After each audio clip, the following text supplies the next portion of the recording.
குற்றாலம் அருகே இருசக்கர வாகனத்தில் வேகமாக சென்ற வாலிபர் வேகத்தடையில் நிலை தடுமாறி கீழே விழுந்து உயிரிழந்த சிசிடிவி காட்சிகள் வெளியாகி பரபரப்பை ஏற்படுத்தியுள்ளது.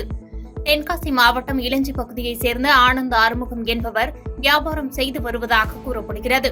இவர் கடந்த 7ஆம் தேதி இரவு ஐந்தருவியில் இருந்து குற்றாலம் நோக்கி தனது இருசக்கர வாகனத்தில் சென்று கொண்டிருந்தார். ஐந்தருவி இளஞ்சி விளக்கு பகுதியில் உள்ள வாகன வசூல் செய்யும் பகுதிக்கு அடுத்து உள்ள ஸ்பீடு பிரேக்கரில் வேகமாக வந்த ஆனந்த் ஆறுமுகம் நிலை தடுமாறி கீழே விழுந்தார். அதில் அவருக்கு தலையில் பலத்த காயமடைந்த நிலையில் அவரை மீட்டு தென்காசி மாவட்ட அரசு மருத்துவமனைக்கு சிகிச்சைக்காக கொண்டு சென்றனர்.